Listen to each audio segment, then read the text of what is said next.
মার্কিন হামলার শঙ্কা ইরাক জুড়ে সামরিক সতর্কতা জারি, হাতে নেওয়া হয়েছে বিশেষ গোয়েন্দা পরিকল্পনা, ঘাঁটি ও শিবিরের নিরাপত্তা নিশ্চিতে প্রধানমন্ত্রীর কড়া নির্দেশ। গাজা ইস্যুতে ট্রাম্পের চুক্তিকে স্বাগত জানালো সৌদি, উদ্যোগটিকে ঐতিহাসিক আখ্যা, নির্ধারিত সময়ের মধ্যে চুক্তির প্রতিটি ধাপ কার্যকর করায় জোর রিয়াদের। গাজায় সেনা প্রত্যাহার নিয়ে মুখোমুখি যুক্তরাষ্ট্র ইসরায়েল, ট্রাম্পের বিশেষ পরিকল্পনা প্রত্যাখ্যান নেতানিয়াহুর, প্রকৃত নিরস্ত্রীকরণ না হওয়া পর্যন্ত সেনা প্রত্যাহারের প্রশ্নই আসে না বললেন নিরাপত্তা মন্ত্রী।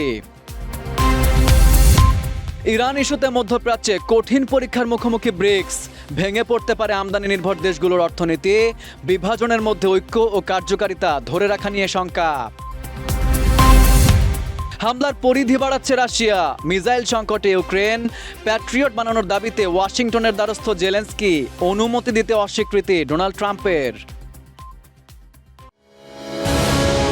দেশ জুড়ে সব সামরিক ঘাঁটি ও শিবিরে সর্বোচ্চ সতর্কতা এবং প্রস্তুতি জোরদারের নির্দেশ দিয়েছেন ইরাকের প্রধানমন্ত্রী ও সশস্ত্র বাহিনীর প্রধান আলী আল জাইদি। শুক্রবার প্রধানমন্ত্রীর সামরিক মুখপাত্র সাবাহ আল নুমান জানান, সম্ভাব্য হামলা বা অনুপ্রবেশের চেষ্টা ঠেকাতে প্রতিরোধমূলক গোয়েন্দা পরিকল্পনাও কার্যকর করা হয়েছে। গত 29 জুলাই যুক্তরাষ্ট্র ও সৌদি আরব ইরাকে পপুলার মোবিলাইজেশন ফোর্সেস পিএমএফ এর বিভিন্ন অবস্থানে হামলা চালায়। ওয়াশিংটন ও রিয়াদের অভিযোগ, এসব গোষ্ঠী মার্কিন বাহিনী ও সৌদি আরবের জ্বালানি স্থাপনায় ড্রোন হামলার চেষ্টা করেছিল। হামলার পর পিএমএফ জানায় তাদের 20 সদস্য নিহত এবং 32 জন আহত হয়েছেন।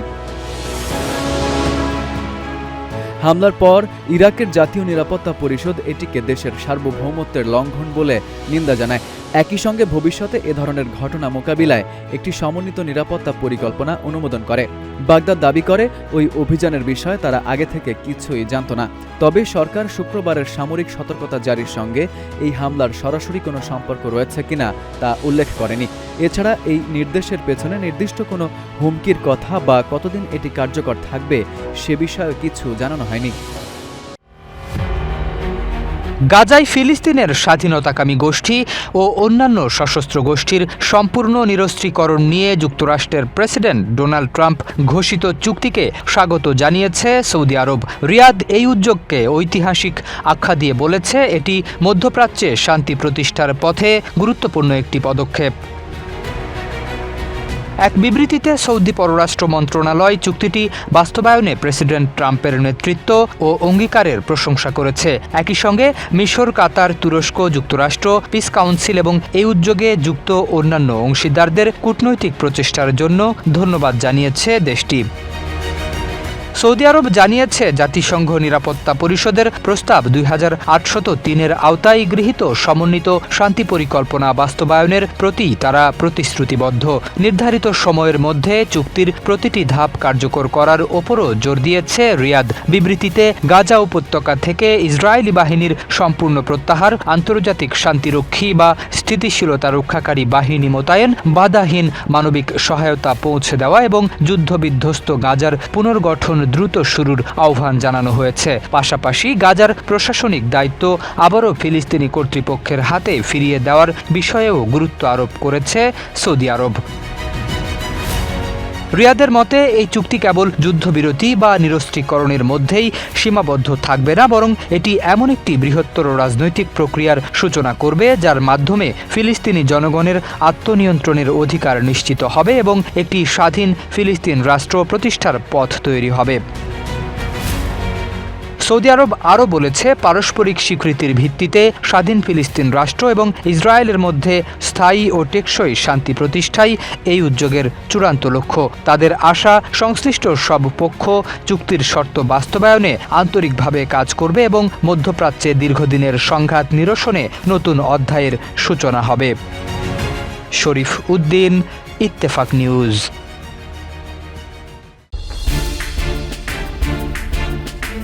মার্কিন প্রেসিডেন্ট ডোনাল্ড ট্রাম্প গৃহীত গাজায় প্রতিরোধ অক্ষের নিরস্ত্রীকরণ পরিকল্পনাকে অগ্রহণযোগ্য বলে প্রত্যাখ্যান করেছেন ইসরায়েলের জাতীয় নিরাপত্তা মন্ত্রী ইতামার বেন গাভির।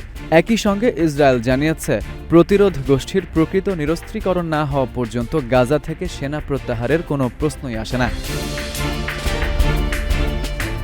শুক্রবার টেলিগ্রামে দেওয়া এক বার্তায় বেন গাভির বলেন, ৭ অক্টোবরের হত্যাযজ্ঞের পর প্রতিরোধ যোদ্ধাদের প্রতিটি সদস্যের হাতেই রক্ত লেগে আছে। তাই সংগঠনটির সদস্যদের লক্ষ্য করে পরিচালিত হত্যাকাণ্ড বন্ধের প্রতিশ্রুতি দেওয়া মানে তাদেরকে পরবর্তী হামলার জন্য প্রস্তুতির সুযোগ করে দেওয়া। তিনি আরও বলেন, গাজায় প্রতিরোধ অক্ষের বিরুদ্ধে অভিযান অব্যাহত রাখতে হবে, ফিলিস্তিনিদের স্বেচ্ছা অভিবাসন উৎসাহিত করতে হবে। এদিকে ইসরায়েলি গণমাধ্যমে প্রকাশিত এক বিবৃতিতে এক জ্যেষ্ঠ সরকারি কর্মকর্তা জানিয়েছেন, প্রতিরোধ গোষ্ঠীর পূর্ণ নিরস্ত্রীকরণ নিশ্চিত না হওয়া পর্যন্ত গাজায় বর্তমানে যে অবস্থানে ইসরায়েলি বাহিনী রয়েছে সেখান থেকে তারাও সরে আসবে না। ওই কর্মকর্তা বলেন, গাজায় রাজনৈতিক অগ্রগতি নিয়ে বিভিন্ন সংবাদ প্রকাশিত হলেও ইসরায়েলের অবস্থান অপরিবর্তিত। এর আগে বৃহস্পতিবার একই কর্মকর্তা বলেন, বোর্ড অব পিসের প্রস্তাবিত নিরস্ত্রীকরণ পরিকল্পনা ইসরায়েলের শর্ত পূরণ করে না। তবে বোর্ড অব পিসের পরিকল্পনায় প্রতিরোধ অক্ষ ধাপে ধাপে অস্ত্র হস্তান্তরে সম্মতি জানিয়েছে। সেই প্রস্তাব অনুযায়ী ইসরায়েলকে প্রথম ধাপে গাজায় সেনা উপস্থিতি কমিয়ে আগের অবস্থানে ফিরে যাওয়ার কথা ছিল। একজন বোর্ড অব পিস কর্মকর্তা ইঙ্গিত দিয়েছেন, আগামী কয়েকদিনের মধ্যেই সেনা প্রত্যাহার শুরু হওয়ার কথা ছিল। তবে প্রতিরোধ গোষ্ঠী সতর্ক করে জানিয়েছে, ইসরায়েল যদি পূর্ব নির্ধারিত ইয়েলো লাইনে ফিরে না যায় তাহলে অস্ত্র হস্তান্তর প্রক্রিয়াও এগোবে না। এ বিষয়ে এখনও প্রকাশ্যে মন্তব্য করেননি ইসরায়েলের প্রধানমন্ত্রী বেনিয়ামিন নেতানিয়াহু। তবে যুক্তরাষ্ট্র প্রতিরোধ গোষ্ঠীর নিরস্ত্রীকরণে সম্মতির বিষয়টিকে স্বাগত জানিয়েছে। এদিকে যুক্তরাষ্ট্রের এক জ্যেষ্ঠ কর্মকর্তা সতর্ক করে বলেছেন, ওয়াশিংটনের গাজা পরিকল্পনা বাস্তবায়নে ইসরায়েল বাধা দিলে প্রেসিডেন্ট ডোনাল্ড ট্রাম্প অত্যন্ত হতাশ হবেন। FU Ahmed, Ittefaq news. যুক্তরাষ্ট্র ও ইরানের সংঘাত যেভাবে ধীরে ধীরে আন্তর্জাতিক ভূরাজনীতির একটি স্থায়ী সংকটে পরিণত হয়েছে, তাতে আগামীতে বিশ্বের রাজনৈতিক ও অর্থনৈতিক গতিপথ কেমন হবে তা নির্ধারিত হবে এই সংঘাতের মাধ্যমেই। এই পরিস্থিতিকে আরও গুরুত্বপূর্ণ করে তুলেছে ইরানের আন্তর্জাতিক অবস্থান। দেশটি এখন ব্রিক্স এবং সাংহাই সহযোগিতা সংস্থা SCO এর স্থায়ী সদস্য। ফলে ওয়াশিংটন ও তেহরানের মুখোমুখি অবস্থান শুধু একটি আঞ্চলিক সংকট নয়, বরং উদীয়মান অপশ্চিমা জোটগুলোর ভবিষ্যতের জন্য বড় এক পরীক্ষায় পরিণত হয়েছে। বিশ্লেষকদের মতে ইউক্রেন যুদ্ধের ক্ষেত্রে পশ্চিমা দেশগুলোর সঙ্গে রাশিয়ার সংঘাত অনেকটাই পরোক্ষ বা প্রক্সি যুদ্ধের চরিত্র ধারণ করেছে। কিন্তু যুক্তরাষ্ট্র ও ইরানের বিরোধ সরাসরি এবং সামরিক সংঘাতের ঝুঁকিপূর্ণ। তাই প্রশ্ন উঠেছে, আন্তর্জাতিক ব্যবস্থার ক্রমবর্ধমান বিভাজনের মধ্যে ব্রিক্স ও SCO কিভাবে নিজেদের ঐক্য ও কার্যকারিতা ধরে রাখবে। 2001 সালে প্রতিষ্ঠিত SCO এবং 2009 সালে গঠিত ব্রিক্স দুটি জোটই পশ্চিমা প্রভাবকেন্দ্রিক বিশ্ব ব্যবস্থার বিকল্প সহযোগিতার প্ল্যাটফর্ম হিসেবে আত্মপ্রকাশ করলেও তারা কখনোই সরাসরি পশ্চিম বিরোধী সামরিক বা রাজনৈতিক কোনো জোটে পরিণত হতে চায়নি। কারণ সদস্য দেশগুলোর অনেকেরই যুক্তরাষ্ট্র ও ইউরোপের সঙ্গে গুরুত্বপূর্ণ অর্থনৈতিক ও কূটনৈতিক সম্পর্ক রয়েছে। এ কারণেই জোট দুটি বরাবরই সিদ্ধান্ত গ্রহণে সর্বসম্মতির নীতি অনুসরণ করেছে। তবে চলমান ইরান সংকট সেই নীতির সীমাবদ্ধতাও সামনে এনেছে।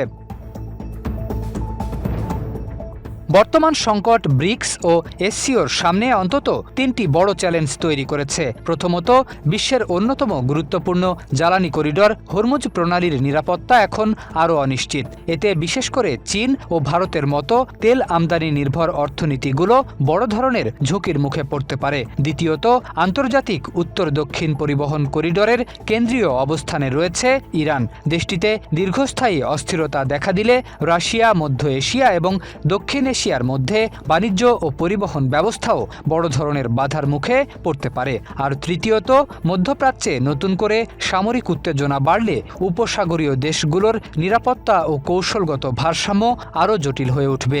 একই সঙ্গে ইসরায়েল ও তুরস্কের মধ্যকার প্রতিদ্বন্দ্বিতা বাড়লে মধ্য এশিয়ার দেশগুলোকেও তাদের আঞ্চলিক কৌশল নতুন করে সাজাতে হতে পারে।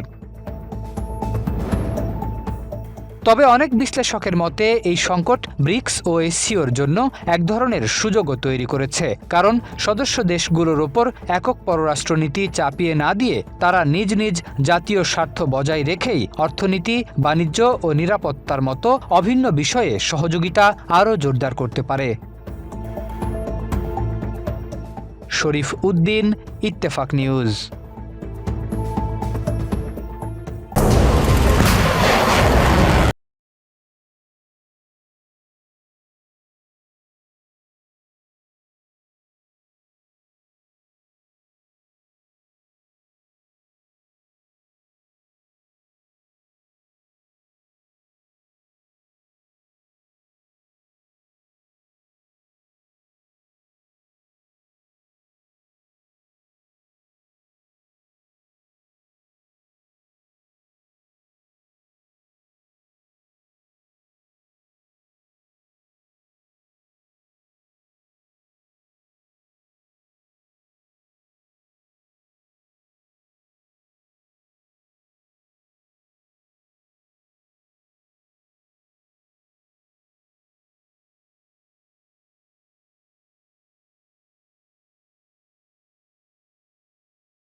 এখনই প্রকাশ করা হচ্ছে না, যাতে তারা পালিয়ে যাওয়ার সুযোগ না পান।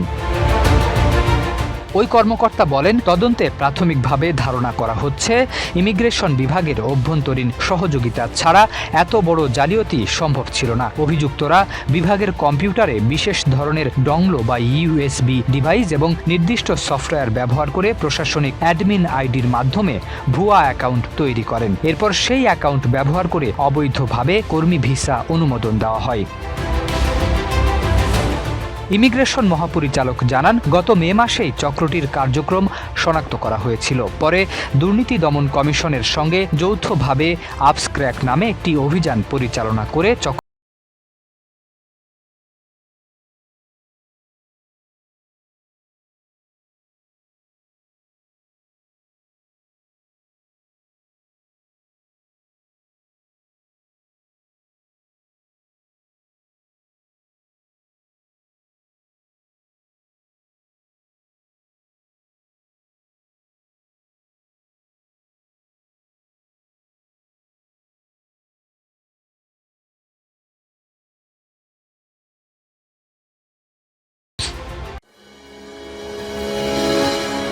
উত্তর আফ্রিকায় স্পেনের স্বায়ত্তশাসিত অঞ্চল সেউটার সীমান্তে কয়েকদিনের নজিরবিহীন অভিবাসী ঢলে অন্তত ৫৭ জনের মৃত্যু হয়েছে।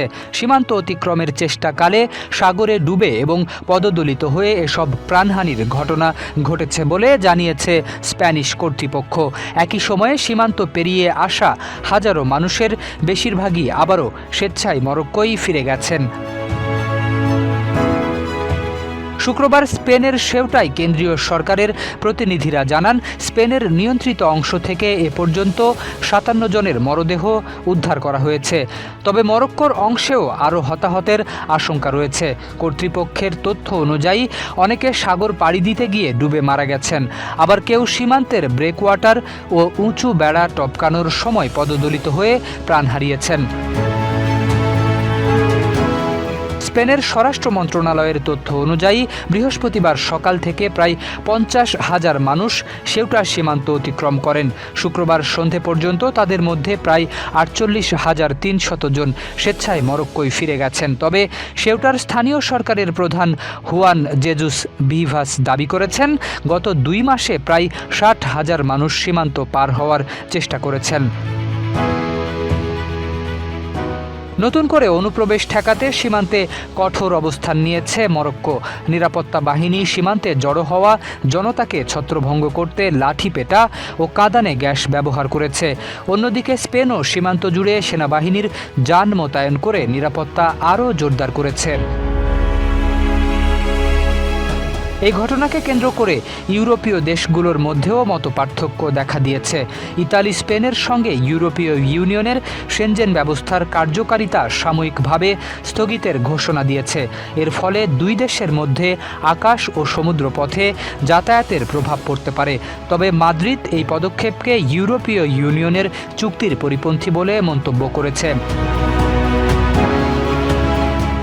এদিকে সীমান্ত থেকে ফিরে যাওয়া কয়েকজন অভিবাসী জানিয়েছেন, সেউটায় পৌঁছানোর পরও তারা পর্যাপ্ত খাবার ও আশ্রয় পাননি, ফলে বাধ্য হয়ে আবার মরক্কোয় ফিরে যেতে হয়েছে।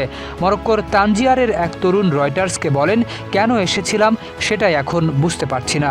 গতকাল দুপুরের পর থেকে কিছুই খাইনি, তাই ফিরে যাচ্ছি। এই পরিস্থিতিতে সেউটা সীমান্তে মানবিক সংকট আরও গভীর হওয়ার আশঙ্কা করছেন সংশ্লিষ্টরা। শরীফ উদ্দিন, ইত্তেফাক নিউজ।